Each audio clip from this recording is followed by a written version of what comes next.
بسم الله الرحمن الرحيم والعاديات ضبحا فالموريات قدحا فالمغيرات صبحا فأثرن به نقعا فوسطن به جمعا إن الإنسان لربه لكنود وإنه على ذلك لشهيد وإنه لحب الخير لشديد أفلا يعلم إذا بعثر ما في القبور وحصل ما في الصدور.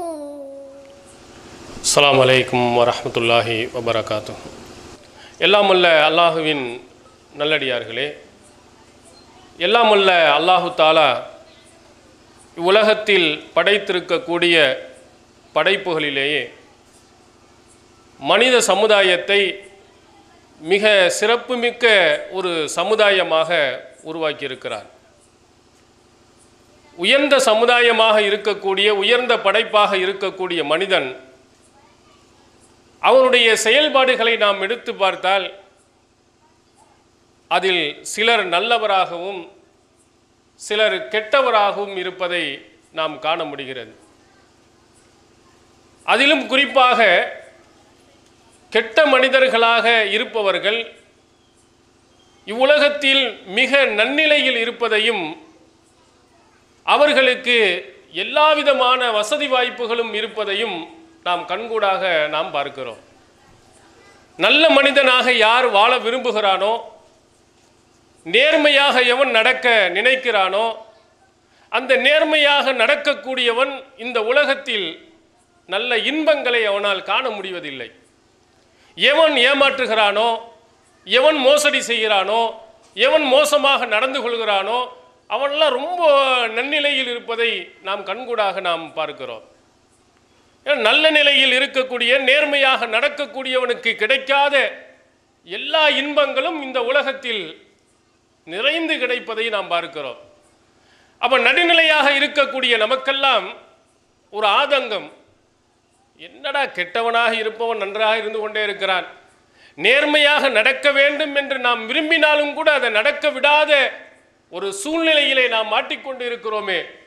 அநியாயம் செய்கிறவன், அக்கிரமம் செய்யக்கூடியவன், இவனை தண்டிப்பதற்கு, இவனுக்காக சரியான தண்டனைகளை கொடுப்பதற்கு ஒரு வழிவகை கிடைக்காதா என்றெல்லாம் நம் நடக்கக்கூடிய சம்பவங்களை பார்க்கும் பொழுது நம்முடைய உள்ளம் கொதித்தெழுகிறது.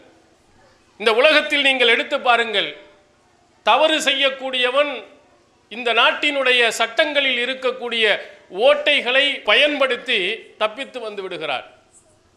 நீதிமன்றத்திலே சென்றால் நீதிமன்றங்களிலே அவன் எடுத்து வைக்கக்கூடிய வாதங்களின் மூலமாக 1000 குற்றவாளிகள் தப்பித்து விட்டாலும் ஒரு நிரபராதி தண்டிக்கப்பட்டு விடக்கூடாது என்ற ஒரு அடிப்படை தத்துவத்தை வைத்துக்கொண்டு இவன் தவறு செய்திருக்கிறார் என்பதை முழுமையாக நிரூபிக்க முடியாத காரணத்தினால் அவர் விடுதலை செய்யப்படுகிறார் என்று ஏராளமான குற்றவாளிகள் தப்பித்து வந்து விடுகிறார்கள்.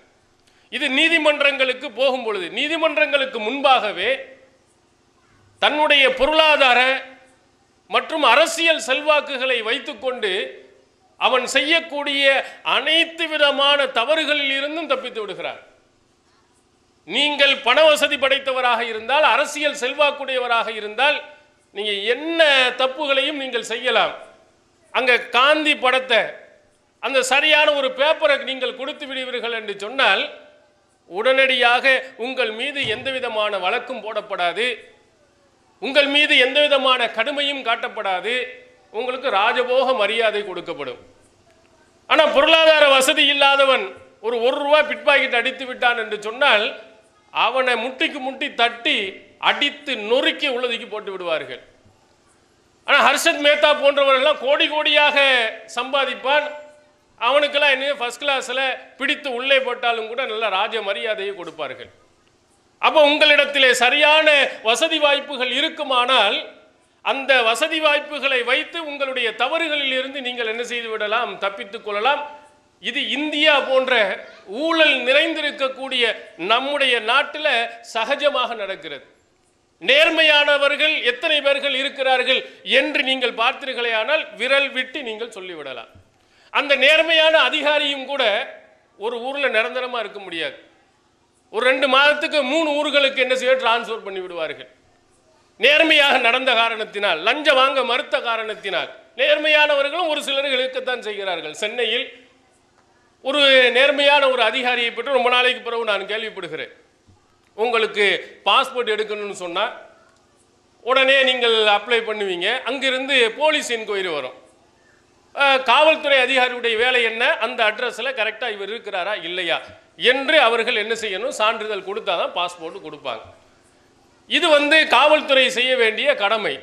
ஆனால் என்ன செய்வார்கள், 200 அல்லது ஒரு 300 கரெக்டாக எல்லாமே இருந்தாலும் 200-300 ரூபா கொடுத்தா தான் அங்கே கையெழுத்தாகும். இல்லை என்றால் கடப்பில் கிடக்கும் அல்லது ஆள் இல்லை என்று தகவல் போய்விடும். இந்த மாதிரி சென்னையிலே ஒரு அதிகாரி போகும் பொழுது எல்லாரும் வாங்குறது தானே, சரின்னு ஒரு 200-300 ரூபாய் அவர்கிட்ட கொடுக்கும் பொழுது, கடமையை செய்வதற்கு எனக்கு பணத்தை நீங்கள் தருகிறீர்களா, சரியாக நீங்கள் அட்ரஸ் இருக்குன்னா 1 பைசா வேண்டாம்னு சொல்லியிருக்க. அப்போ அவர் திரும்ப வேண்டாம் என்று வந்தவர் சொன்னார், இவருக்கு ப்ரமோஷனே கிடைக்கவே கிடைக்காது, அங்கேயே இன்ஸ்பெக்டராக வாழ்நாள் பூரா அங்கேயே கடக்க வேண்டியதான். ஏன்னா இந்த நாட்டிலே உள்ள சூழ்நிலை அப்படி இருக்கிறது. இப்போ இந்த மாதிரி காவல் நிலையத்தில் இருக்கக்கூடியவர்கள் நல்லா ஓஹோண்டு போயிடுறான். ஆனால் அந்த மாதிரி லஞ்சம் வாங்க மாட்டேன் அது வாங்க மாட்டேன்னு ஒரு நேர்மையாக நடக்கிறார்கள், அவர்களாம் ஒன்றும் செய்ய முடியலை.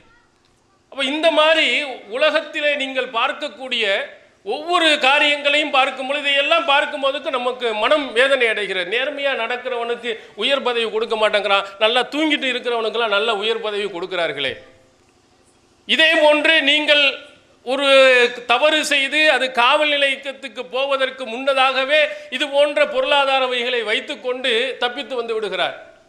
அதையும் மீறி அவனை பிடித்து கொண்டு போய் காவல் நிலையத்தில் எஃப்ஐஆர் போட்டு அங்கே கொண்டு போய் நீதிமன்றத்தில் நிறுத்தினால் நீதிமன்றத்தின் நிலை என்ன தெரியுமா? இதற்கு முன்னால் வாஜ்பாய் பிரதமராக இருந்தார், அப்துல் கலாமும் பிரதமராக இருந்தார். பத்திரிகையில் செய்து வருகிறது அவர் 2 பேருக்கு பிடிவாரண்டு.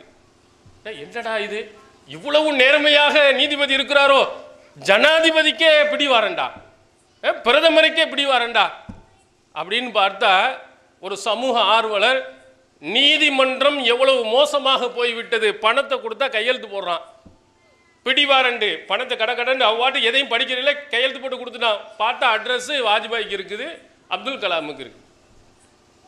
நீதிமன்றத்தின் நீதிபதிகளுடைய நிலைமைகள் இப்படி நிறைய பேர். இந்த மாதிரி ஒருத்தரை பிடித்து கொண்டு போய் நீதிமன்றத்திலே நீங்கள் நிறுத்தினாலும் கூட பணத்தை வாங்கிவிட்டு குற்றம் நிரூபிக்கப்படவில்லை என்று என்ன செய்து விடுவார்கள், அவர்களை விடுதலை செஞ்சிருவாங்க. இப்படி நிறைய பேர்கள் குற்றவாளிகள் எல்லாம் வெளியில் சர்வசாதாரணமாக நடந்து கொண்டிருக்கிறார்கள். அப்போ நமக்கெல்லாம் இவ்வளவு பெரிய குற்றவாளிகளுக்கு ஒரு தண்டனை இல்லை, நேர்மையாக நடக்கக்கூடியவன் பாதிக்கப்படுகிறான், அவனுக்கு தண்டனை கொடுக்கப்படுகிறது என்ற மனவேதனை ஒவ்வொரு மனிதனுக்கும் இருந்து கொண்டிருக்கிறது. சில நீதிமன்றங்களிலே சில நேர்மையான நீதிபதிகளின் மூலமாக, காவல்துறை அதிகாரிகளின் மூலமாக குற்றம் நிரூபிக்கப்பட்டாலும் கூட அவன் செய்த தவறுக்கு அது தண்டனையாக அமைவதில்லை. 1998 ஆட்டோ சங்கர் அப்படின்னு ஒருத்தன் இருந்திருக்கான். அந்த காலத்தில் இருந்தவர்கள் பத்திரிகையில் ரொம்ப பரபரப்பாக ஏறத்தாழ 5 ஆண்டு காலங்கள் ஒரு வழக்கு நடந்தது. சினிமா மாடல்லையே 6 பேரை அவன் என்ன செஞ்சிருக்கிறான், கொலை செய்திருக்கிறான். சாராயம் காட்சி வித்துட்டு விபச்சார விடுதி நடத்தி அதில் கொலை செய்து 5 வருட காலங்களாக வழக்குகள் இருந்து உள்ளே போட்டு தப்பித்து திரும்பவும் பிடித்து பிறகு அவனுக்கு தூக்கு தண்டனை கொடுக்கப்படுகிறது. எத்தனை பேரை கொண்டிருக்கிறான், நிரூபிக்கப்பட்டது 6 பேர்களை கொலை செய்திருக்கிறான், தூக்கு தண்டனை கொடுக்கப்பட்டுச்சு. 6 நபர்களை கொண்டவனுக்கும் தூக்கு, ஒரே ஒரு நபரை கொண்டிருந்தான் என்று சொன்னால் அவனுக்கும் தூக்கு. இது என்ன சமமில்லையே? ஒரு தவறு செய்தவன அவனுக்கு ஒரு தண்டனை என்ன, 6 இதை கொடுப்பவனுக்கு இன்னும் கூடுதலான தண்டனை எல்லாம் கொடுக்க முடியும். மனித சட்டங்களின் மூலமாக மனிதனுடைய சக்திக்கு உட்பட்டு இவ்வளவுதான் செய்ய முடியும். எவ்வளவு பெரிய அதிகபட்ச தண்டனையே தூக்கு தண்டனை தான், அதுக்கு மேல எந்த தண்டனையும் இல்லை. அப்ப இந்த மாதிரி கொடுக்கின்ற பொழுது கூட மன ஆறுதல் அடைவதில்லை. இவ்வளவு அநியாயம் இவனுக்கு என்ன? இதே மாதிரி 2006 நொய்டா என்ற உத்தரப்பிரதேசத்தில் சிறுமிகள் எல்லாம் அடிக்கடி காணாமல் போய் விடுகிறார்கள். என்னடா போச்சுன்னு சில அந்த பகுதியில் இருந்தவர்கள்லாம் ஊரை காலி பண்ணிட்டு நம்ம பிள்ளைகள்லாம் காணாமல் போகுது, பேய் தூக்கிட்டு போயிருந்தா பிசாசு தூக்கிட்டு போயிருந்தான்னு பிரச்சனையான கடைசியில் பார்த்தால் அங்கே ஒருவன் சுரீந்தர் என்று சொல்லக்கூடியவனும் அவனுடைய முதலாளியும் இந்த மாதிரி பெண் குழந்தைகளை கடத்தி கொண்டு கற்பழித்து அவனுடைய பகுதிகளை அடக்கம் செஞ்சிருக்கு. ஒருத்தனை பிடிக்க தோண்டி பார்த்தால் ஏராளமான எலும்புக்கூடுகள், எல்லாம் சிறுமிகளை எல்லாம் கற்பழித்து அங்கே அடக்கம் செஞ்சிருக்கிறான். இதையும் நீங்கள் பத்திரிகையில் படித்திருப்பீர்கள். ஒன்றல்ல இரண்டல்ல ஏராளமான சிறுமிகளை கற்பழித்து கொண்டிருக்கிறான். இந்த அநியாயக்காரனுக்கு, இந்த அக்கிரமக்காரனுக்கு என்ன தண்டனை? இவ்வளவு மோசமானவனுக்கு ஒரு தூக்கு தண்டனை நியாயமாகுமா? நமக்கெல்லாம் கொதித்தெழுகிறது. அந்த உயிர்களை கொடுத்தார்களே, அந்த பிள்ளைகளை இழந்தார்களே, அந்த பெற்றோர்கள் கொதிக்கிறார்கள். இவனுக்கு என்ன தண்டனை? இந்த ஒரு தண்டனை போதுமா? இதே போன்று இந்த சமீபத்திலே ஆந்திராவில் திருப்பதி வனப்பகுதியில் அதிரடி படை போலீஸ் துப்பாக்கியை கொண்டு குருவியை சுடுவதை போன்று 20 தமிழர்களை சுட்டுக் கொண்டிருக்கிறார்கள். அது எப்படி சுட்டுக் கொண்டார்கள் என்ற ஆய்வு அடுத்தது. என்ன காரணம்? ஆந்திர அரசு சொன்னது, செம்மரத்தை அவர்கள் தவறான முறையில் கடத்துவதற்காக வெட்டினார்கள். அவர்களை நாங்கள் நிறுத்த சொன்னோம், எங்களை திருப்பி தாக்கினார்கள், எனவே 20 பேர்களை நாங்கள் சுட்டோம் என்று சொன்னார்.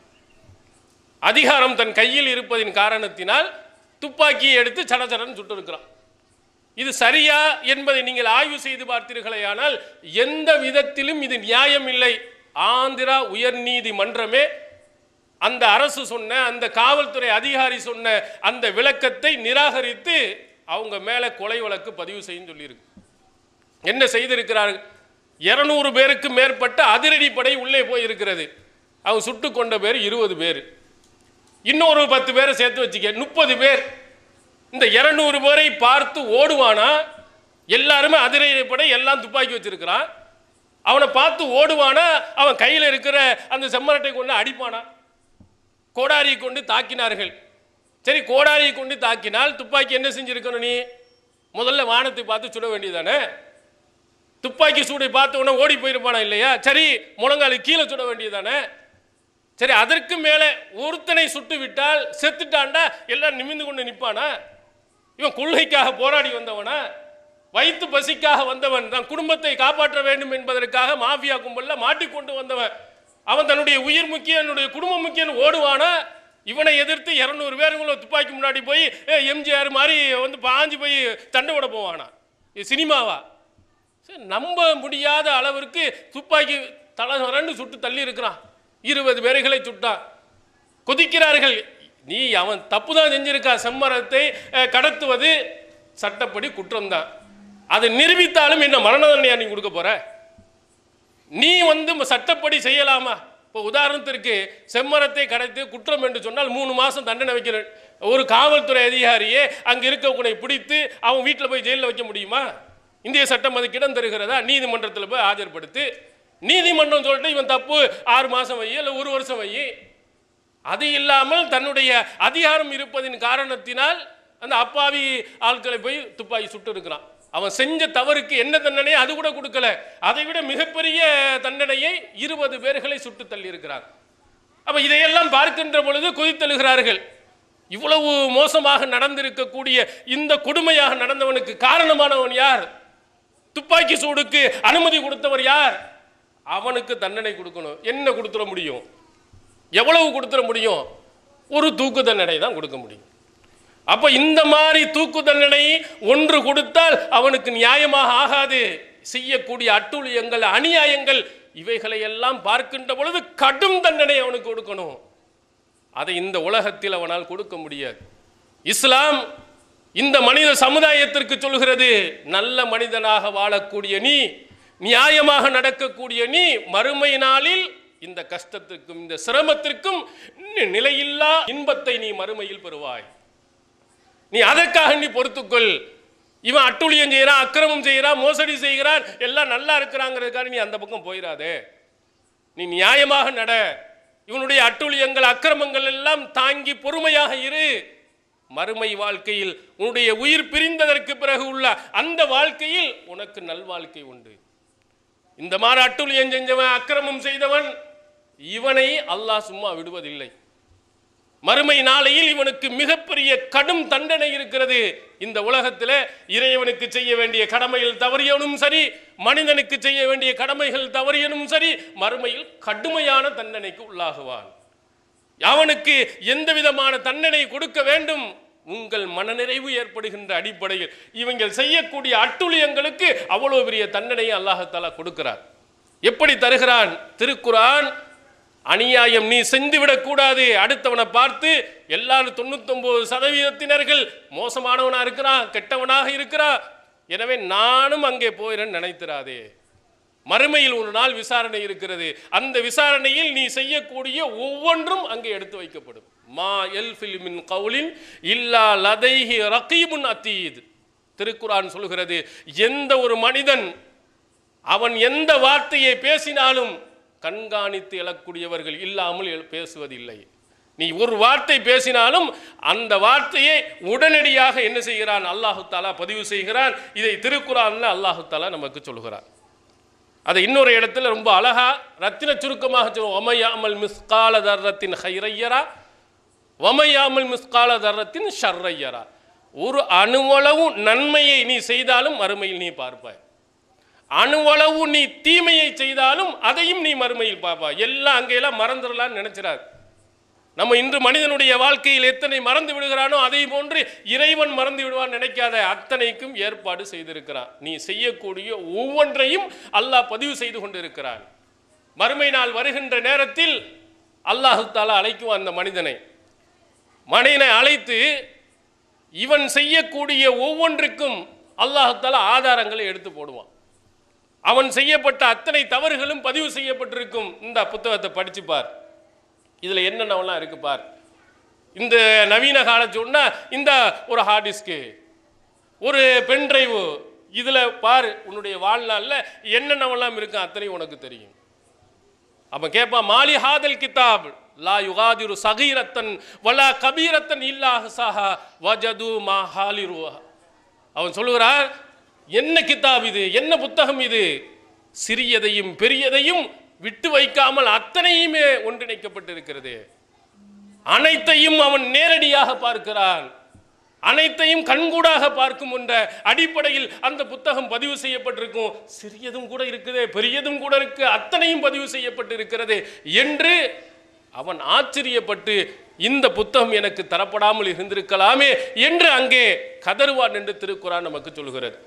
அப்ப நாம் எந்த காரியத்தை செய்தாலும் அத்தனையும் அல்லாஹ் தஆலா என்ன செய்கிறான்? பதிவு செய்து மறுமை நாளில் நமக்கு அந்த ஏட்டை கொடுக்கிறான். நீ செய்கிற தவறுகள்லாம், எத்தனை கொலை செஞ்ச, எத்தனை மோசடி செஞ்ச, எவ்வளவு மோசமாக நடந்தாய், அத்தனைக்கும் இதை படித்து பார், உனக்கே தெரியும் என்று அல்லாஹ் தஆலா சொல்வான். அதை பார்த்துதான் அதிர்ச்சி அடைவான். இதெல்லாம் இருக்குமா, இவ்வளவெல்லாம் அல்லாஹ் தஆலா கவனிப்பானா என்று அப்பொழுதுதான் அவனுக்கு விளங்கும் என்பதை அல்லாஹ் தஆலா திருக்குர்ஆன்ல சொல்லுகிறான். அதே மாதிரி இன்னொரு இடத்தில் அல்லாஹ் தஆலா ஷஹீத அலைஹிம் சம்உஹும் வ அபுசாருஹும் வ ஜுலூதுஹும், அவனுடைய கண்கள், அவனுடைய செவிப்புலன்கள், அவனுடைய தோள்கள் அனைத்தும் இவனுக்கு எதிராக சாட்சி சொல்லும். இவனுடைய கண் என்னென்னவெல்லாம் தவறாக பார்த்து கண்ணே வந்து சொல்ல போகுது. உன்னுடைய தோள்கள் அங்கே பேச போகிறது. நீ கேட்ட கெட்ட செயல்கள் அனைத்தும் உனக்கு எதிராக சொல்ல போகிறது. அப்பொழுது மனிதன் கேட்பார், இந்த கால்கள் சொல்ல போகிறது, இந்த கைகள் சொல்ல போகிறது, இந்த தோள்கள் எல்லாம் பேச போகிறது. நீ இந்த மாதிரி செய்தா யா அல்லாஹ், ஆமா இவன் தவறாக இந்த கைகள் நான் லஞ்சம் வாங்கினா, மோசமாக நடந்தான், மோசமான காட்சியை பார்த்தால் என்றெல்லாம் அவைகள் நமக்கு எதிராக சொல்லும் பொழுது மனிதன் தோள்களை பார்த்து சொல்வார், லிம ஷஹித்தும் அலைனா, எங்களுக்கு எதிராக ஏன் இப்படி வாயை திறந்து சொல்ற, வாயை மூடிட்டு இருக்க கூடாதா என்று கேட்பார். ஏன்? அவனுக்கு அவனுடைய உடல் உறுப்புகளை எதிராக பேச ஆரம்பிக்கிறது. அப்போ அந்த உடல் உறுப்புகள் இவனுக்கு பதில் சொல்லுமா, அன்தகனல்லாஹு அன்தக குல்ல ஷைஇன், எல்லா பொருள்களையும் எவன் பேச வைத்தானோ அவன் அல்லவா எங்களை பேச வைத்திருக்கிறான், நாங்கள் என்ன செய்ய முடியும்? அல்லாஹ்வுடைய ஆர்டர், நீ என்னென்னவெல்லாம் செய்த, உடல் உறுப்புகள் எல்லாம் பதில் சொல் அப்படின்னு சொல்லிட்டா அந்த ஆர்டருக்கு என்ன செய்ய முடியாது? மறுக்க முடியாது. அப்போ நம்முடைய ஒவ்வொரு செயல்பாடுகளும் அனைத்தும் ஒன்று விடாமல் பதிவு செய்யப்பட்டு நம்முடைய ஒவ்வொரு உறுப்புகளும் நமக்கு எதிராக வருமானால் இந்த உலகத்தில் எப்படி நடக்குன்னு பாருங்க. எந்த அளவுக்கு கவனமாக இருக்குன்னு பாருங்க. ஏன் மனிதன் தவறு செய்கிறான்? அவன் நினைக்கிறான் என்னை கண்டிக்கிறதுக்கு யாரும் இல்லைங்க, அல்லது என்னை நான் செய்கிற தவறுகளை பார்த்தவன் யாரும் இல்லை. யாரும் பார்க்கலங்கிறதுக்கான தப்பு செய்கிறவன் உண்டு. பார்த்தா என்னடா செஞ்சிருவான், யார் இருக்கா என்னையை தண்டி கேட்கிறவன், பணத்தை அடிச்சா அது என்ன எதையும் சாதிக்கலாம். இந்த ரெண்டுக்கும் பதில் சொல்லுகிறான் அல்லாஹ். உன்னை கண்டிக்க கூடிய ஒருவன் இருக்கிறான், அங்கே எல்லாம் நீ எதுவுமே செய்ய முடியாது. லிமனில் முல்குல் யோம் லில்லாஹில் வாஹிதுல் கஹார். இந்த நாளில் எவனுக்கு அதிகாரம் இருக்கிறது? அந்த படைத்த அடக்கி ஆளக்கூடிய அல்லாஹ் ஒருவனுக்கு மட்டும்தான் இருக்கும் என்று அல்லாஹ் சொல்லுவார். மறுமை நாளையில் யாரும் வாயை திறக்க முடியாது, எந்த மனிதனும் பேச முடியாது. அனைத்து அதிகாரமும் அல்லாஹ் இருக்கு. இந்த உலகத்தில் சிலருக்கு கொடுத்தான், நீ எப்படி நடக்கிறங்கிறதுக்கான அல்லாஹ் கொடுத்தான்.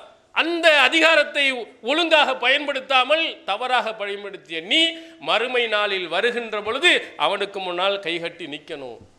இந்த பயம் ஒவ்வொரு மனிதனுடைய உள்ளத்திலும் வந்துவிட்டால் பதில் சொல்லணும்னு வந்தா கண்டிப்பாக தவறு செய்ய மாட்டான். அழகா தமிழில் ஒரு பழமொழி சொல்வார்கள், அரசன் அன்றே கொள்வான், தெய்வம் நின்று கொள்ளும் என்று சொல்வார்கள். அரசன்ட்ட போய் தப்பு செஞ்சா அன்னைக்கே தண்டனை கொடுப்பான், இறைவன் நிறுத்தி நிதானமாக செய்வான்.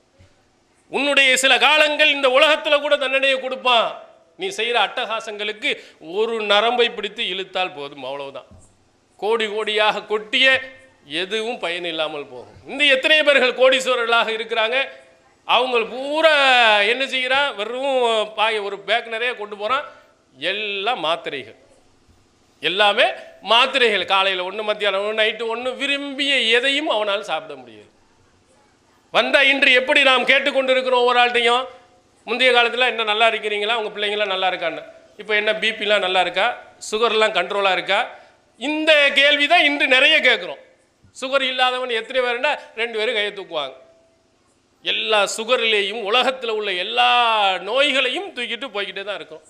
அதை இன்னும் கொஞ்சம் கூடுதலாக அல்ல அப்படின்னு இழுத்துட்டானா இந்த உலகத்திலேயே உன்னுடைய கைகளை விளங்காமல் ஆக்க முடியும், கால்கள் விளங்காமல் ஆக்க முடியும், பேச முடியாமல் ஆக்க முடியும். அனைத்தையும் அல்லாஹ் இந்த உலகத்தில் கூட கொடுப்பான். அது சிலருக்கு இப்படி செஞ்சிருவான், சிலருக்கு அல்லாஹ் நிறுத்தி வைத்து பின்னால் கொடுப்பான். அந்த பயத்தை இஸ்லாம் இந்த சமுதாய மக்களுக்கு ஊட்டுகிறது. இந்த உலகம் நிரந்தரமானது அல்ல. பகுத்தறிவு படைத்த நீ இந்த உலகத்திலேயே சிறந்தவனாக இருக்கக்கூடிய நீ ரொம்ப குறைந்த காலம்தான் இந்த உலகத்தில் வாழ்ற.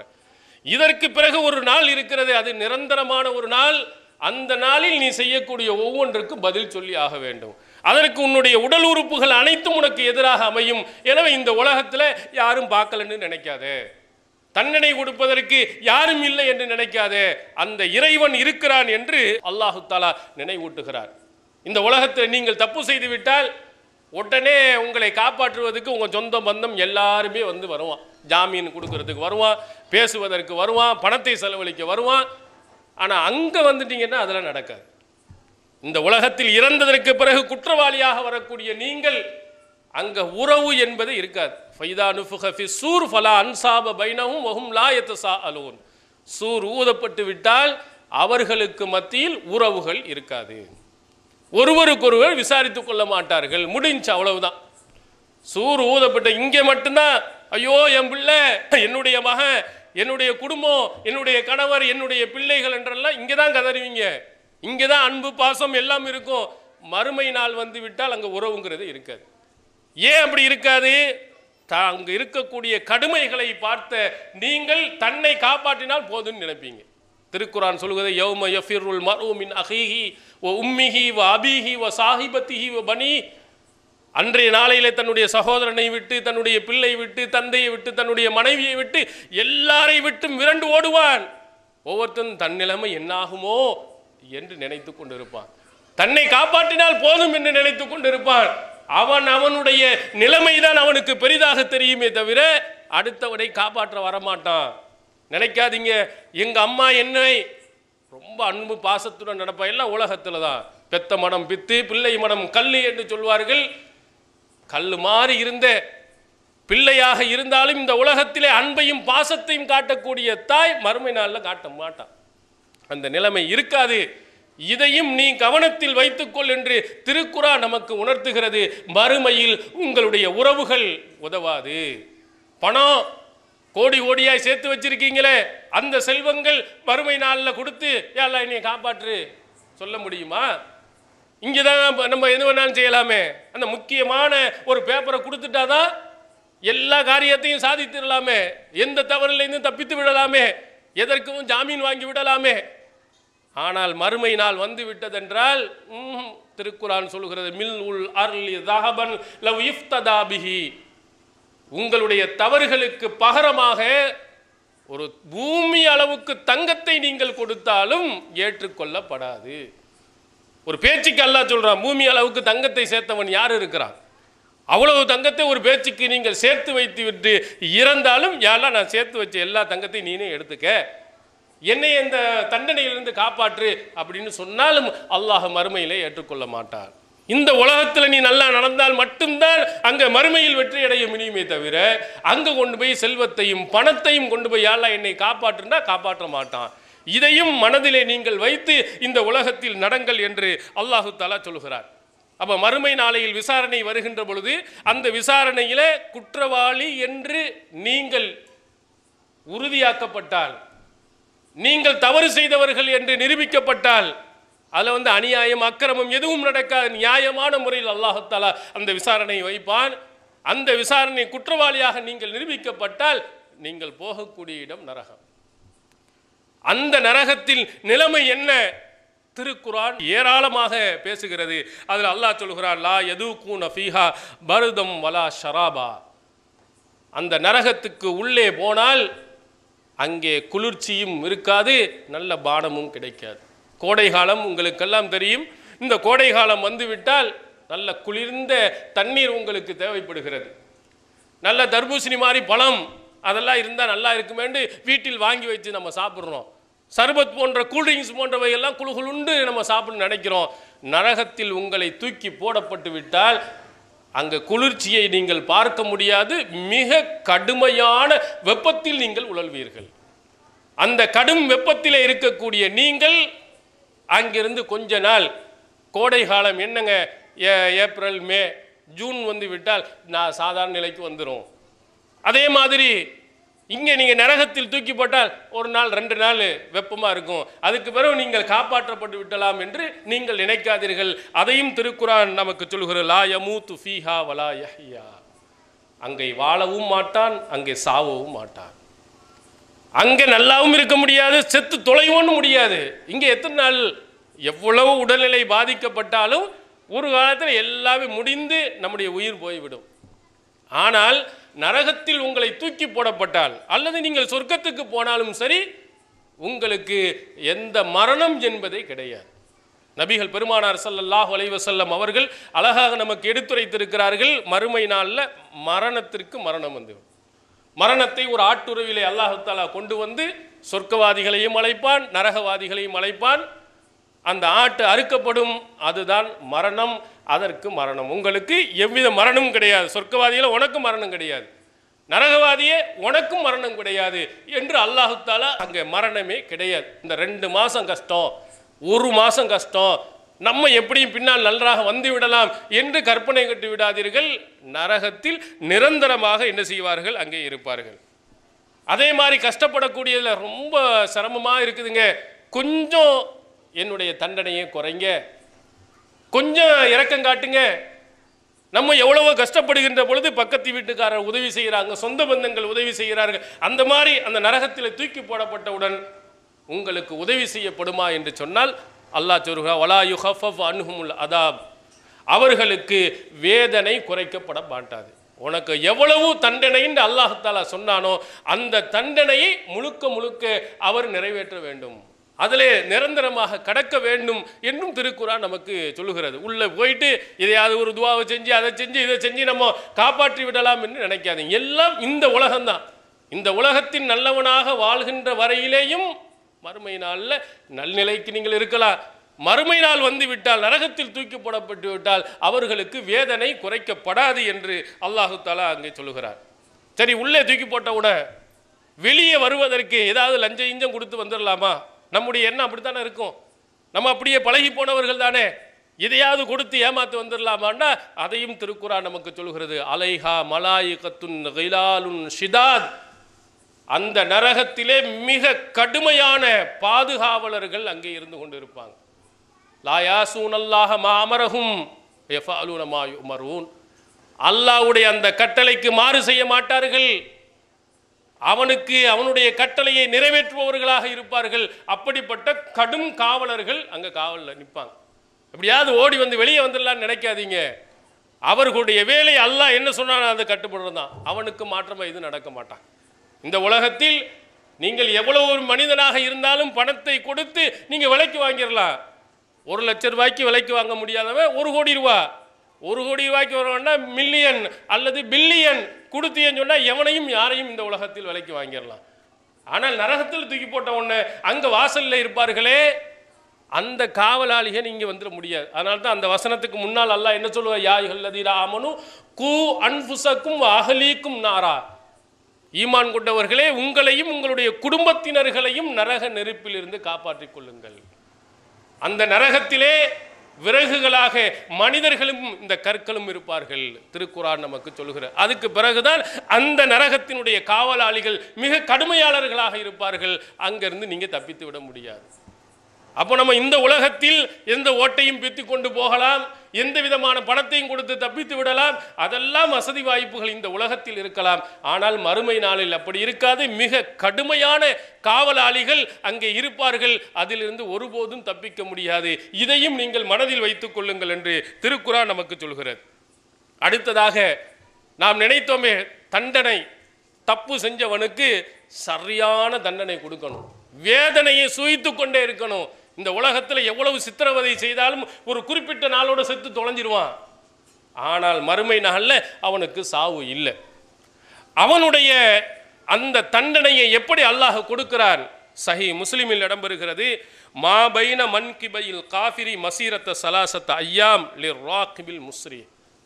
நபிகள் பெருமானார் ஸல்லல்லாஹு அலைஹி வஸல்லம் அவர்கள் சொல்லுகிறார்கள், மறுமை நாளில் அல்லாஹுவை நிராகரித்தவன் அவனுடைய 2 தோள் புஜங்களுக்கும் இடைப்பட்ட தூரம் 3 நாட்கள் விரைவாக ஒருவன் பயணம் செய்தால் எவ்வளவு தூரம் இருக்குமோ அவ்வளவு இருக்குமா. நம்ம இதில் என்ன, ஒரு ஜானோ அல்லது 1.5 ஜானு இருக்கு இந்த தோளுக்கும் இந்த தோளுக்கும் இடையில. அவனுடைய தோல் புஜம் இந்த 2க்கும் இடையில 3 நாள், இது 3 கிலோமீட்டர் கூட கிடையாது.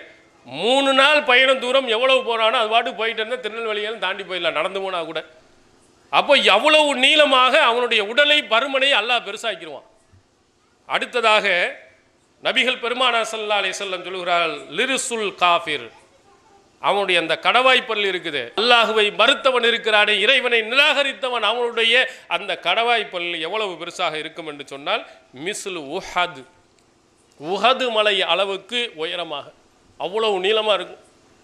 1 கிலோமீட்டர் 2 கிலோமீட்டர் உயரத்தில் அளவுக்கு அவனுடைய பற்களை அல்லாஹ் தஆலா வைக்கிறார். அவனுடைய தோல் அது எவ்வளவாக இருக்கும்?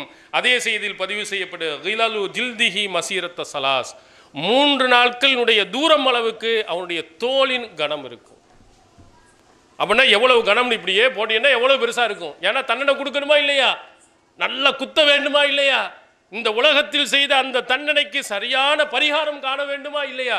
அதனால் அல்லாஹு தஆலா செய்கிறான், அவனுடைய உடலை 3 நாட்கள் தூரம் அளவுக்கு பிரம்மாண்டமானதாக ஆக்கி, உஹதுமலை அளவிற்கு பற்களை கொடுத்து, தோள்களை 3 நாட்கள் அளவிற்கு கனமாக கொடுத்து, அதற்கு பிறகு அவனுக்கு தண்டனையை அல்லாஹு தஆலா கொடுக்கிறார்.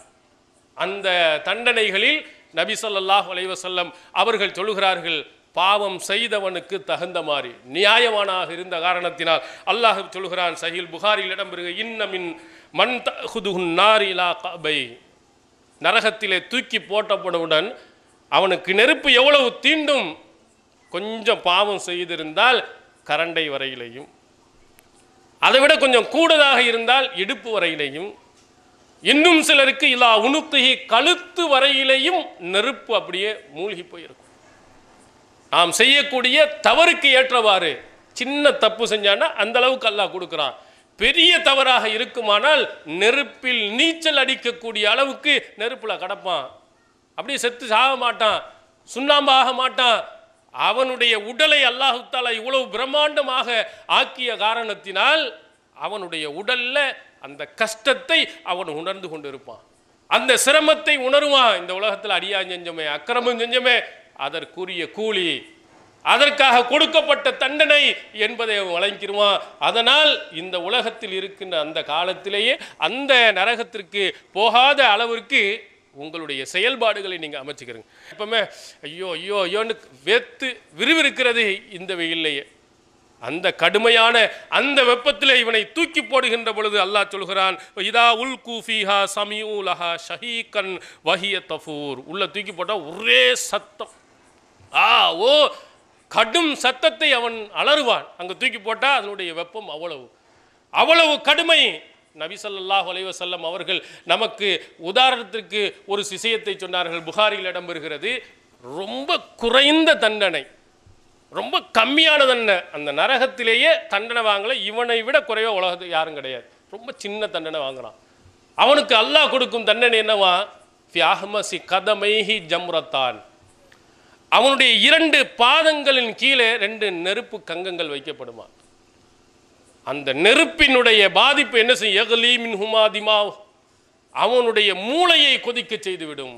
கீழே வைக்கிறது, இங்கே மூளையை கொதிக்க கதன்னு கதை வச்சிடும். அந்த அளவுக்கு கடும் வெப்பம். 2 கங்கங்கள் தான் 2 பாதங்களின் கீழே வைக்கப்படுகிறது. அதை எப்படி அவன் உணருவான்? அல்லாஹ்வின் தூதர் அவர்கள் சொல்கிறார்கள், நரகத்திலே மற்றவர்களெல்லாம் கஷ்டப்படக்கூடிய இன்னொருத்தர் அந்த பக்கம் கழுத்தளவு நெருப்புல சாகுறான், அடித்தட்டிலே முனாஃபிக்கின்கள் உள்ளே இருந்து கொண்டிருக்கிறான். அந்த எல்லாத்தையும் பார்த்து கொண்டிருந்த இந்த குறைந்த தண்டனை பெற்றவன் சொல்வானாம், இந்த நரகத்திலேயே என்னை விட கடுமையான தண்டனை பெற்றவர் யாரும் இல்லை. அப்போ அல்லாஹ்வின் தூதர் அவர்கள் சொல்கிறார்கள், இன்னஹும் அஹ்வனுஹும் அதாபா. இவன் தான் ரொம்ப கம்மியாக பெற்றுக்கொண்டிருக்கிறான், ஆனால் அந்த கஷ்டத்தை இவனால் தாங்க முடியவில்லை. மற்றவருடைய உணர்வு இவனுக்கு தெரியாது இல்லையா? மற்றவர்கள்லாம் கதறுகிறான் போகிறான், ஆனால் இவன் இங்கிருந்து கொண்டு பார்க்கும் பொழுது நமக்கு தான் அல்லாஹ் கடும் வேதனையை கொடுத்தான் என்று நினைத்தால், சின்னதுக்கே ரொம்ப குறைவான தண்டனைக்கே தாங்க முடியாது என்று சொன்னால், நம்முடைய வாழ்நாளில் எவ்வளவு பாவங்களை நாம் செய்திருக்கிறோம், எவ்வளவு தவறுகளை நாம் செய்திருக்கிறோம். அதை போய் அல்லாஹ் கொடுத்தான் என்று சொன்னால் நம்முடைய நிலைமை என்ன என்பதை எண்ணி பார்ப்பதற்காக அல்லாஹ்வின் தூதர் அவர்கள் இங்கே நமக்கு சொல்கிறார். உள்ளே போட்டவுடன் வெளியிலேருந்து வந்தோம்னா ஐயோ கொஞ்சம் தண்ணி கொடுங்கன்னு தான் முதல்ல கேட்குறோம். கோடை காலத்தில் இந்த மாதிரி நேரங்களில், மதிய நேரங்களில் உள்ளே வந்தால் முதல்ல தண்ணி கடும் தாகம் கேட்கும் பொழுது, அங்கே நரகத்தில் தூக்கி போட்டவன் அவனுக்கு எவ்வளோ வெப்பம் இருக்கும், தண்ணீரை கேட்பானான். திருக்குரான் நமக்கு சொல்கிறது, ஈயஸ்தகீசு இகாசு மாயின் கல் முஹில் யஸ்வில் உஜூ. அங்கே தண்ணீர் வேண்டும் என்று அவன் கதறுகின்ற நேரத்தில், உதவி தேடப்படுகின்ற நேரத்தில் கொதிக்கும் தண்ணீர் அவனுக்கு கொடுக்கப்படும். அந்த கொதிக்கும் தண்ணீர் அவனுடைய முகங்களை கருக்க செய்துவிடும். மிக கடுமையான 100 டிகிரி செல்சியஸில் நம்ம சுட வைத்தாலே கொதிக்க ஆரம்பிச்சிடும். அங்கதனுடைய அந்த கொதிப்பு இருக்குதே, நம்மளால் தாங்க முடியாத அளவிற்கு பயங்கரமான வெப்பம் இருக்கக்கூடிய, அதை குடித்தாலே முகங்கள் எல்லாம் கருத்து போய்விடும். அப்படிப்பட்ட கடும் சூடான தண்ணீர் கொதிக்கக்கூடிய நேரத்தில், கொதிக்கக்கூடிய நிலையில், கொதிக்கக்கூடிய அந்த தண்ணீரை அல்லாஹ் கொடுத்தால் அவனுடைய நிலைமை என்னவாகும்? கடுமையாக கதறுவான் என்று அல்லாஹு தஆலா சொல்கிறான். அது உள்ளே போய் என்ன செய்யும்? அவனுடைய குடல்களை எல்லாம் துண்டு துண்டாக ஆக்கிவிடும். ஆசிட் மாதிரி கொதிக்கும் அந்த தண்ணீரை நம்ம மேலே ஊற்றினோம்னா எப்படி நம்ம தோள்கள் எல்லாம் வெந்து போய் விடுகிறதோ, அந்த கடுமையான கடும் கொதிப்பில் இருக்கக்கூடிய அந்த தண்ணீர் உள்ளே போகின்ற பொழுது நம்முடைய குடல்கள்லாம் துண்டு துண்டாக நறுக்கப்படும். கதறுவான். ஏண்டா அவ்வளவு பிரம்மாண்டமான உடலை உள்ளே போகின்ற பொழுது அவருடைய நிலைமை என்ன ஆகும்? எவ்வளவு கஷ்டப்படுவான் எண்ணி பாருங்கள். திருக்குரான் சொல்லுகிறது, இது மாதிரி கஷ்டத்தை அவன் பார்ப்பான். அடுத்ததாக அல்லாஹ் தஆலா சொல்லுவா, யுஸ்ஹர் பிஹி மாஃபி புத்தூனிஹிம் வ ஜுலூதிஹிம் லஹும். அவனுடைய குடலில் இருக்கக்கூடியதையும் தோள்களையும் இந்த மாதிரி தண்ணீரை, கடும் தண்ணீரை கொடுத்து உருக்கப்படும், கொடுக்க ஒரு ஆசிட் மாதிரி அவன் உடலெல்லாம் முருகி போகும்.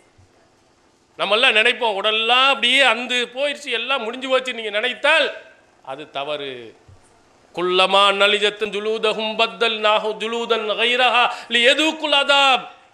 அவனுடைய உடல்கள் எல்லாம் கருகி போன பிறகு திரும்பவும் ஒரு உடலை நாம் கொடுப்போம், தோலை கொடுப்போம், அவன் வேதனையை அனுபவிக்க வேண்டும் என்பதற்காக. நெருப்புல போட்டா அவ்வளவு கடுமையான அந்த நெருப்பிலே அவனுடைய உடல் தாங்குமா? எல்லாம் உருகி போகும். திரும்பவும் அல்லாஹ்தாலா ஒரு உடலை கொடுப்பான், திரும்பவும் ஒரு தோலை கொடுப்பான், திரும்பவும் அது கருகி போகும், கடுமையாக கஷ்டப்படுவான். இப்படியே கஷ்டப்பட சிரமப்பட அல்லாஹ் திரும்ப திரும்ப திரும்ப கொடுக்கிறான். ஏன் எதுக்குள் அதாப். இந்த வேதனையை நினைக்கவே இல்லையே, இந்த வேதனையை பற்றி கஷ்டப்படலையே, இந்த மாதிரி கஷ்டங்கள் வரும் என்று எண்ணி பார்க்கல, எல்லா தவறுகளையும் அனைத்து விதமான பாவங்களையும் செய்தான் இல்லையா, அதை நீ அனுபவி.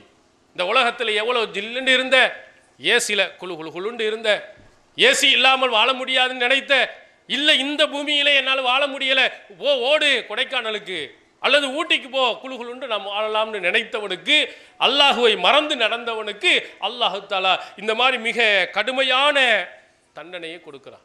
அடுத்து தண்ணீருக்கு இன்னொன்றையும் கொடுக்கிறான். வயுஸ்கா மிம் மாயின் சதீத். அவனுக்கு சீல் சலத்தையும் அவனுக்கு புகட்டப்படும். தண்ணி மட்டுமல்ல, புண்களில் இருந்து வரக்கூடிய அந்த சீலை அல்லாஹு தாலா கொடுப்பான். யத்தஜர்ரவுஹு லா யகாது யுஸீகு. உள்ளே போகாது, அவ்வளவு நாற்றம், உள்ளே போகக்கூடிய அளவுக்கு அவ்வளோ நன்றாக இருக்காது, மிடரு மிடராக உள்ளே குடிப்பான். வயத்தீஹில் மௌத்து மின் குல்லி மகான். அதை குடிக்கும் பொழுது எல்லா பகுதியிலிருந்தும் மரணம் அவனை தழுவுமா, செத்து போகும் அளவுக்கு கடுமையான நச்சுத்தன்மை உள்ளதாக அந்த சலம் உள்ளே போகிறது. வமாஹு அபி மையீத் அமிம் வராயிஹிம் அதாபுல் கலீல்.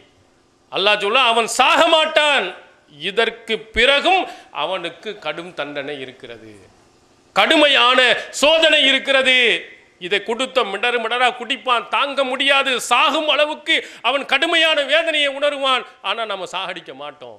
இன்னும் அவனுக்கு இருக்கிறது, எவ்வளவு அட்டகாசம் பண்ண, எவ்வளவு மோசமாக நடந்தாய், வாங்கிக்கொள் என்று அல்லாஹு தாலா அடுத்த கஷ்டங்களை அவனுக்கு கொடுக்க ஆரம்பிப்பான். அதே போன்று பொருளாதாரத்தை ஏழை எளியவர்களுக்கு செலவழிக்காம தானா சேர்த்து கொண்டு போறான். ஜக்காத்து கொடுக்கிறது இல்லை, ஏழைகளுக்கு பணத்தை செலவழிப்பது இல்லை, தான் குடும்பத்துக்கு மட்டுமே சேர்த்து கொண்டே போன எத்தனையோ கோடீஸ்வரர்கள் இருக்கிறார். ஏழைகளுடைய கஷ்டங்களை நினைத்து பார்க்காதவ அல்லாஹ் அங்க நினைத்து பார்க்க மாட்டான். இந்த உலகத்திலே அல்லாஹ்வின் தூதர் அவர்கள் சொன்னார்கள், இரஹமு மன்ஃபில் அர்லி ஏஹமுக்கும் மன்ஃபிஸ் சமா. இந்த பூமியில் உள்ளவர்களுக்கு இரக்கம் காட்டுங்கள், வானத்தில் உள்ளவன் உங்களுக்கு இரக்கம் காட்டுவான்.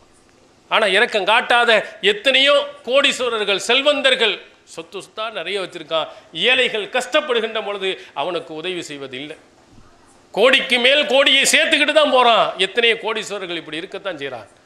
ஆனால் மறுமை நாள் வருகின்ற பொழுது இவன் சேர்த்து வைத்திருக்கக்கூடிய செல்வங்கள், பேங்க்ல சேர்த்து வச்சிருக்கான நகைகள், லாக்கர்ல வச்சிருக்கான தங்க கட்டிகள், இவைகளை எல்லாம் அல்லாஹ் என்ன, யௌம யுஹ்மா அலைஹா ஃபீ நாரி ஜஹன்னம துக்வா பிஹா ஜிபாபுஹும் வ ஜுனூபுஹும் வ துஹூருஹும்.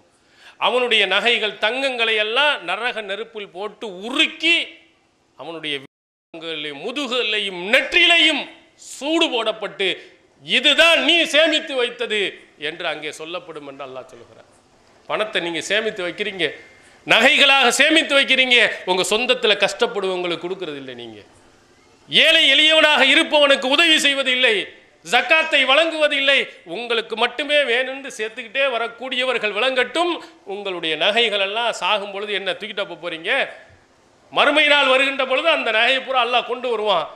அனைத்தையும் முறுக்கி உங்கள் நெற்றிகளிலும் விழாப்புறங்களிலும் முதுகல்லையும் அல்லாஹ் தஆலா சூடு போட்டு அங்கே சொல்வார்கள் மலக்குமார்கள், இதான் நீ சேமித்து வச்சது, வாங்கிக்க, இந்த எடுத்துக்கொள் என்று அல்லாஹ் தஆலா இன்னும் கடுமையான வேதனையை இந்த பொருளாதார விஷயத்தில் நடந்து கொண்டவர்களுக்கு அல்லாஹ் தஆலா செய்வான்.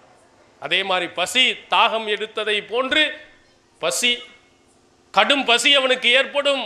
அப்பொழுது அல்லாஹ் தஆலா என்ன கொடுக்கிறான்? நம்மெல்லாம் ஆசைப்படுவோம், நல்ல பிரியாணி சாப்பிடணும், நெய்ச்சோறு சாப்பிடணும், நல்ல வகை வகையாக பீஸா வாங்கணும், பர்கர் வாங்கணும், என்னென்ன கண்ட கடியவை எல்லாம் நம்ம சாப்பிட்றோம். ஆனால் ஏழைகள் கஷ்டப்படுறான் என்று அவனுக்கு நம்ம கொடுத்தது இல்லை. ஆனால் நரகவாதிக்கு அல்லாஹ் சொல்கிறான், இன்ன ஷஜரத்த ஜக்கும் தஆமுல் அசீம். ஜக்கும் என்ற ஒரு மரம் இருக்கிறது, அது பாவிகளுடைய உணவாக மறுமையில் கொடுக்கப்படும். அது எப்படி இருக்கும்? கல் முஹில் யக்லி ஃபில் புத்தூன் கல் கலியில் ஹமீம். அது உருக்கிய செம்பை போன்று, கொதிக்கும் நீரை போன்று வயிற்றில் கொதிக்கும். இதை தான் கொடுப்பான் அல்லாஹ். ஜக்கும் என்ற அந்த மரத்தை தான் உணவாக கொடுப்பான். செம்பு எப்படி கொதிக்குமோ, சுடுதண்ணி எப்படி கொதிக்குமோ, அது வயிற்றுக்குள்ளே போய் கடுமையாக கொதிக்க ஆரம்பிக்கும். அப்புறம் அல்லாஹ் தஆலா சொல்வானாம், ஃபஹுதூஹு ஃபஅத்திலூஹு இலா சவாயில் ஜஹீம். இந்த அவனை பிடிங்க, கொண்டு போய் நரகத்தினுடைய நடுவில் கொண்டு போய் போடு. நடுவில் கொண்டு போய் வைத்து அடுத்து அல்லாஹ் சும்ம சுப்பு ஃபௌக ராசிஹி மின் அதாமில் ஹமீம். அவனுக்கு கொதிக்கக்கூடிய வேதனை தரக்கூடிய சுடுதண்ணியை தலையில் கொண்டு போய் ஊட்டுங்க. ஓரத்திலேயே நிற்கிற, பிடிச்சி இழுத்துட்டு போகல, நடுப்பகுதியில் கொண்டு போய் நிறுத்துங்க. அவனை நிறுத்தி அவனுடைய தலையிலே சுடக்கூட இருக்கக்கூடிய கடும் வேதனை தரக்கூடிய தண்ணீரை கொண்டு போய் ஊற்றுங்கள் என்று அல்லாஹு தஆலா அவ்வளவு கடுமையான. இது சாப்பிட்டா உள்ளேயும் கொதிக்கிறது, வெளியையும் கொதிக்கிறது, சுற்றியும் நெருப்பிலையும் கொதிக்கிறது. அல்லாஹ் அவனை கிண்டலாக சொல்கிறான், ருக் இன்னக அந்தல் அசீசுல் கரீம். நல்ல சுவை, நீ இந்த உலகத்தில் கண்ணியமிக்க மிகவும் மகத்துவம் மிக்கவனாக இருந்திருக்கிறாய். எல்லாம் வாங்க ஐயா, இருங்க ஐயா, எல்லாருமே கூட கும்பிடு போட்டான். ஆனால் ஏழைகளுக்கு நீ உதவலை. அல்லாஹ்வை நீ நினைத்து பார்க்கவில்லை, அநியாயம் செஞ்ச, அக்கிரமம் செய்தாய். எனவே நீ இதை சுவைக்கத்தான் வேணும். பெரிய ஆளாக இருந்து இல்லையா, எவ்வளோ மரியாதைக்குரியவன் நினைத்து கொண்டா இல்லையா, மற்றவர்களை எண்ணி பார்க்கவில்லை இல்லையா, படைத்தவனுக்கு நன்றி செலுத்தவில்லை இல்லையா, நல்லா வாங்கி கட்டிக்க என்று அல்லாஹு தஆலா என்ன செய்வானாம் அங்கே சொல்லுவான் என்று நபிகள் பெருமானார் ஸல்லல்லாஹு அலைஹி வஸல்லம் அவர்கள் சொன்னார். திருக்குர்ஆன் இதை சொல்லுகிறது, அல்லாஹ்வின் தூதர் அவர்கள் விளக்குகிறார்கள். இப்படி உள்ளே கொண்டு போய் ஒருத்தனுக்கு சுடுதண்ணியை, ஒரு சிலர்களுக்கு மோசமான சீல் சரங்குகளை, ஒருத்தனுக்கு நரக நெருப்பிலே போய் புரட்டி, இப்படி அல்லாஹ். இதே மாதிரி இன்று நிறைய தொழில்கள் என்ன, ரியல் எஸ்டேட். இந்த இடத்துக்காகத்தான் மனிதன் நிறைய அடித்துக் கொள்கிறான். அதில் ஒரு அடுத்தவனுடைய பொருளை எப்படியெல்லாம் அபகரிக்கிறான்னு பாருங்க. ஒரு ஜான் கூட விட்டு கொடுக்குறதில்லை, அடுத்தவனை தான் பிடிங்கி எடுக்கிறான். இப்படி அநியாயம் செஞ்சு அக்கிரமம் செய்து தவறான டாக்குமெண்ட்டுகளை கொடுத்து அடுத்தவனுடைய பொருளை அபகரித்து தொழில் செய்தவர்கள், அடுத்தவனுடைய பொருளை எடுத்தவர்கள் விளங்கி கொண்டனோம். சஹீஹுல் புகாரியில் இடம்பெறுகிறது, மன் லலம கீத ஷிபுரின் துவிகஹு மின் சபீன். ஒரு ஜான் அளவுக்கு அடுத்தவனுடைய பொருளை அநியாயமாக எடுத்தால் 7 பூமியை அவனுடைய கழுத்தில் தொங்க விடப்படும். இவன் தான் 3 மைல் தூரம் அளவுக்கு உடம்பு தான் இருக்கானே. அல்லாஹ் அவ்வளவு இதை செத்து சாமான கழுத்தில் தொங்க விட்டா ஒரு சின்ன ஒரு சூட்கேஸை தூக்கிட்டு போக முடியலை, போர்டர் வேணும்னு நம்ம நினைக்கிறோம். 4 பேரை கூட்டிகிட்டு ஏற்ற சொல்லுகிறோம். 7 பூமியை கழுத்தில் கட்டி தொங்க விட்டா அவனுடைய நிலைமை என்ன? அல்லாஹ்வின் தூதர் அவர்கள் அநியாயம் ஒரு ஜானுக்கு அடுத்தவனுடைய அக்கிரமமாக எடுத்ததற்காக வேண்டி 7 பூமியை அல்லாஹ் கழுத்தில் தொங்க விட்டு அவனுக்கு கடும் தண்டனையை அல்லாஹு தஆலா கொடுப்பான் என்று நபிகள் பெருமானார் ஸல்லல்லாஹு அலைஹி வஸல்லம் சொன்னார். இது மனிதனுக்கு செய்ய வேண்டிய கடமைகளில் நாம் தவறு செய்தால் அது மிகப்பெரிய ஒரு தண்டனையாகும். அல்லாஹ்வுக்கு செஞ்சா கூட அல்லாஹ் ஒரு சில நேரத்தில் மன்னித்துருவான். ஆனால் மனிதனுக்கு செய்ய வேண்டிய கடமைகளில் அநியாயம் அக்கிரமம் செய்வோமே ஆனால் அல்லாஹ் மறுமையில் பழி தீர்ப்பான். அவன் முடியாதவன், பலகீனமானவன், கேட்க ஆள் இல்லாதவன், எப்படியாவது அடிச்சுட்டு போயிடலாம் அப்படின்னு நீங்கள் நினைத்தால் அல்லாஹ் மறுமையில் இருக்கிறான். மறுமை நாளையில் வைத்து உங்களை பிடித்து விடுவான்.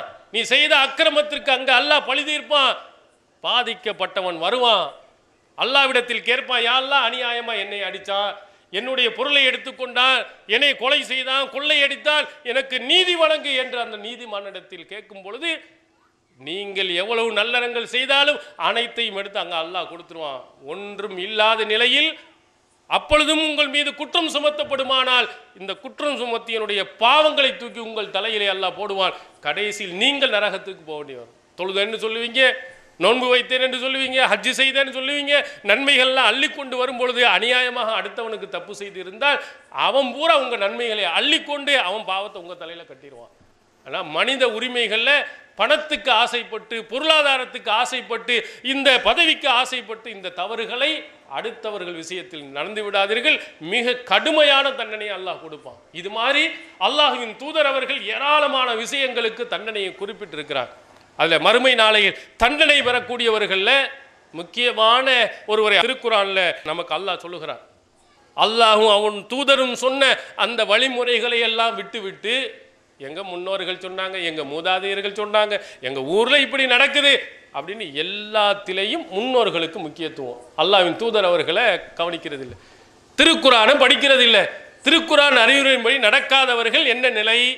யௌம துகல்லபு உஜூஹும் ஃபின்னார் வயக்கூலுன யா லைத்தனா அத்தஅன அல்லாஹ வ அத்தஅன ரசூலா இன்னா அத்தஅனா சாதத்தனா வ குப்ரானா.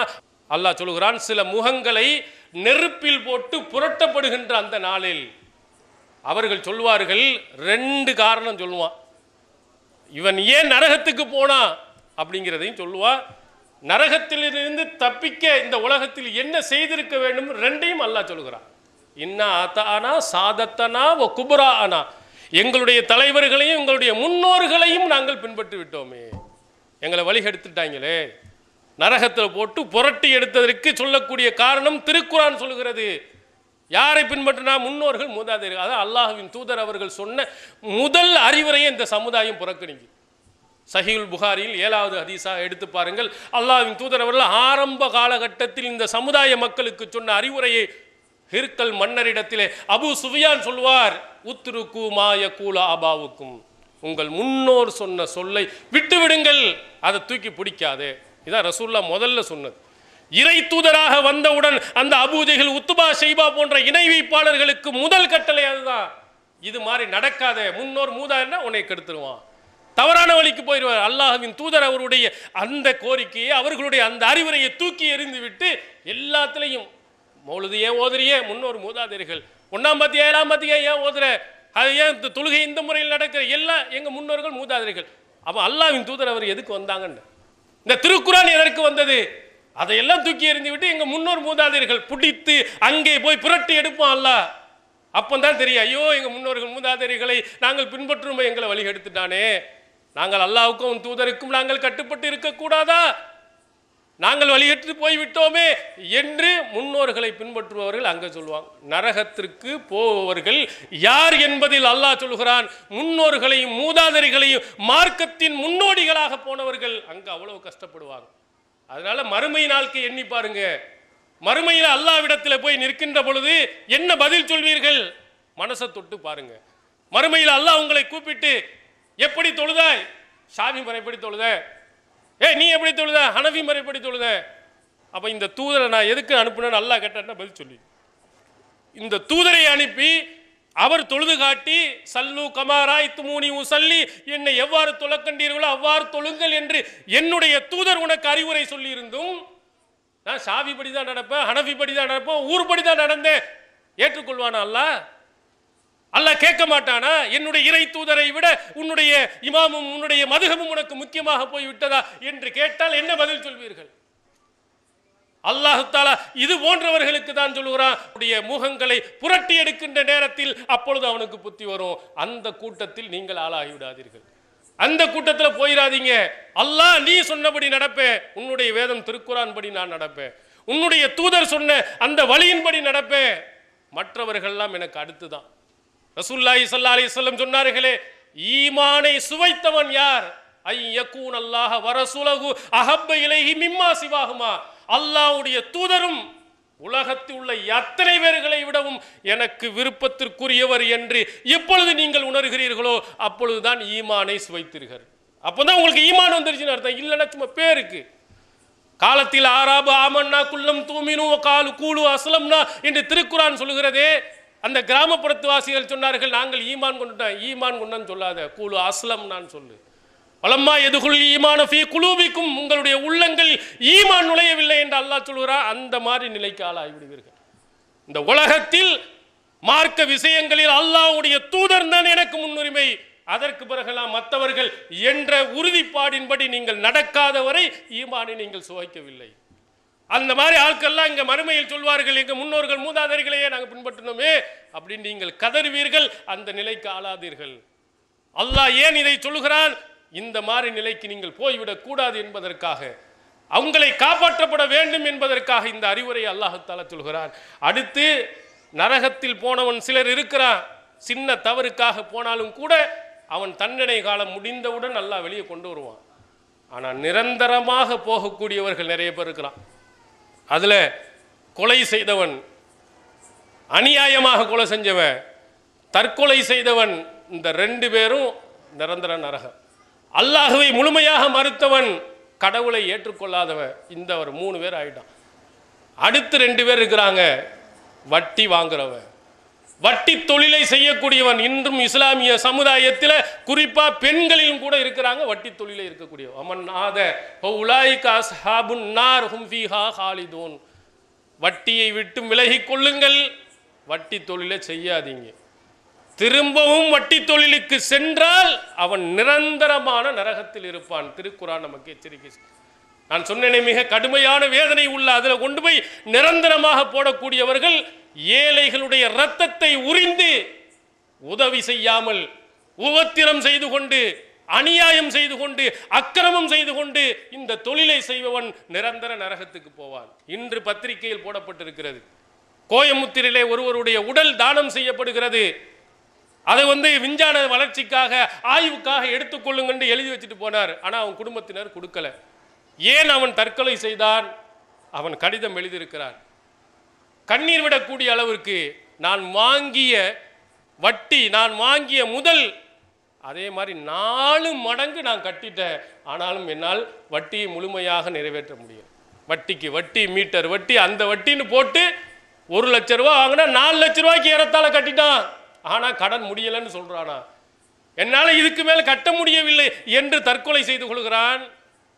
ஒரு மாற்று மதத்தவன் செய்யலாம், அல்லாஹ்வை நம்பி இருக்கக்கூடிய இந்த வட்டி செய்யலாமா? நீ கஷ்டப்படுவவனுக்கு உதவி செய்ய வேண்டியவன் இல்லையா? கஷ்டப்படுவவனுக்கு உதவி செய்வதற்கு முன்னுரிமை கொடுக்க வேண்டியவன் இல்லையா? முஸ்லிம்களாக இருந்து கொண்டு கூட வட்டி தொழிலை செய்பவர்கள் எண்ணிக்கொள்ளட்டும், நிரந்தர நரகம் அவனுக்கு இருக்குது, மறுமையில் கடும் தண்டனை இருக்கு. அதற்கடுத்ததாக அல்லாஹுவை நம்புகிறோம் என்று சொல்லிக்கொண்டு இறைவனுடைய தன்மையை மனிதர்களுக்கும் மரங்களுக்கும் கொடுத்தீர்களானால் உங்களுக்கு நிரந்தர நரகம்தான். அமை யுஷ்ரிகு பில்லா ஃபக்கத் ஹர்ரமல்லாஹு அலைஹில் ஜன்னா வ மாவாஹுன் நார் வ மா லில்லாலிமீன மின் அன்சார். யார் இணை வைப்பார்களோ அல்லாஹ்வுக்கு, அவருக்கு அல்லாஹ் ஜன்னத்தை ஹராமாக்கி விட்டான், அவனுடைய தங்குமிடம் நரகமாகும். இந்த அநியாயக்காரனுக்கு எந்த உதவியாளரும் கிடையாது. திருக்குரான் சொல்லுகிறது. அல்லாஹ்வுக்கு இருக்கக்கூடிய சக்தியை யாருக்கு கொடுத்தாலும், மரத்துக்கு கொடுத்தாலும் சரி, அவுலியாக்களுக்கு கொடுத்தாலும் சரி, அங்க போய் கையேந்தி கொண்டிருந்து இறைவனுடைய சக்தி அங்க கொண்டு போய் கொடுத்து விட்டால் நிரந்தர நரகம், மன்னிப்பே கிடையாது. படைத்தவனிடத்தில் கையேந்த வேண்டிய நீங்கள் படைப்பினிடத்திலே நீங்கள் கையேந்தீர்களே ஆனால் உங்களுக்கு சொர்க்கம் ஹராம், ஒருத்தரும் உங்களுக்கு உதவி செய்ய மாட்டான். திருக்குரான் சொல்கிறது. இன்று எத்தனை பேர்கள் ஊர்களில் பாருங்க, எத்தனை ஊர்களில் தர்காக்கள் வைக்கப்பட்டு அங்கே போய் கையேந்தி கொண்டு முஸ்லீம்கள் இருக்கிறாங்கன்னு பாருங்க. அல்லாஹ்விடத்திலே கையேந்த வேண்டியவர்கள் படைப்பினிடத்திலே கையேந்தி கொண்டு இருக்கிறார்கள். இது உறுதியான ஷிர்க் இல்லையா? இணை வைப்பு இல்லையா? இந்த மாதிரி யாரெல்லாம் நீங்க போனீங்களோ நிரந்தர நரகம், அல்லாஹ் மன்னிக்க மாட்டான், அல்லாஹ்வுடைய மன்னிப்பு கிடைக்காது என்று மிக கடுமையான எச்சரிக்கையை திருக்குரான் நமக்கு சொல்கிறது. எனவே மறுமை நாளையில் நமக்கு கிடைக்கக்கூடிய, தவறு செய்வர்களுக்கு கிடைக்கக்கூடிய அந்த நரகம் மிக கடுமையானது, நம்மளால் தாங்க முடியாது. ஆனால் அல்லாஹ்வின் தூதர் அவர்கள் ஐவேளை தொழுகையில் அல்லாஹும்ம இன்னி அஊது பிக்க மின் அதாபி ஜஹன்னம், இறைவா நரகத்தினுடைய வேதனையை விட்டு உன்னிடத்தில் பாதுகாப்பு தேடுகிறேன் என்று அடிக்கடி அவர்கள் கேட்பார்கள். அது நம்மளால் தாங்க முடியாது. இங்கே உள்ளதையே நம்மளால் தாங்க முடியவில்லை, அந்த கடுமையை நம்மளால் தாங்க முடியாது, நம்முடைய குடும்பத்தினர்கள் தாங்க முடியாது, நம்முடைய பிள்ளைகள் தாங்க முடியாது. எனவே இந்த உலகத்தில் அல்லாஹ் சொன்ன அடிப்படையில் நடப்பதற்கு நாம் முன்வருவோம், மனித உரிமையை நாம் பாதுகாப்போம். இணை வைப்பு, ஷிருக்கு போன்றவைகளில் இருந்து விலகுவோம். முன்னோர்கள் மூதாதையர்கள் என்று அவர்களுக்கு பின்னால் போகாமல் எங்களுடைய முன்னோர்களுக்கெல்லாம் முன்னோராக திகழ்ந்த அல்லாஹுவின் தூதர் அவர்களுடைய வழிகாட்டுதலை நாங்கள் பின்பற்றுவோம். அல்லாஹ் காட்டிய அந்த திருக்குரான் அடிப்படையில் நாங்கள் நடப்போம் என்ற உறுதிமொழியை எடுத்து அந்த நரகத்திலிருந்து பாதுகாப்பு பெற்று எல்லாம் அல்ல அல்லாஹு தாலா ஜன்னத்துல் ஃபிர்தௌஸ் என்ற அந்த உயர்ந்த சொர்க்கத்தை பெறக்கூடியவர்களாக ஆக்கி அருள்வானாக. வாஹிர் தாவனா அல்ஹம்துலில்லாஹி ரப்பில் ஆலமீன். அஸ்ஸலாமு அலைக்கும் வரஹ்மத்துல்லாஹி. Allah